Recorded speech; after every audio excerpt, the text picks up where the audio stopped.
সারাদিন একটা বিড়ালের সঙ্গে ঘুরে ফিরে কেবলই আমার দেখা হয়।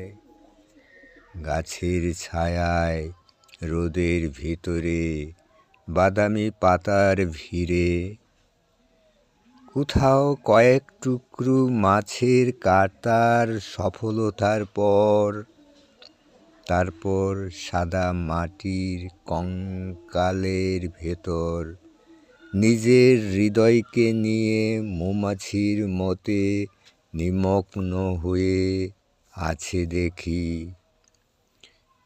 কিন্তু তবুও তারপর কৃষ্ণচূড়ার গায়ে নখ আঁচড়াচ্ছে।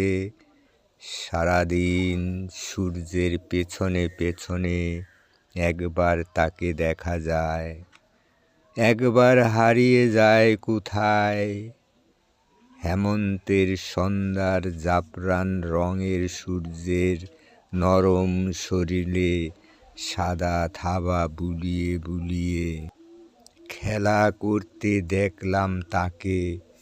তারপর অন্ধকারে ছোট ছোট ভলের মধ্যে থাবা দিয়ে লুফে আনলো সে, সমস্ত পৃথিবীর ভিতর ছড়িয়ে দিল।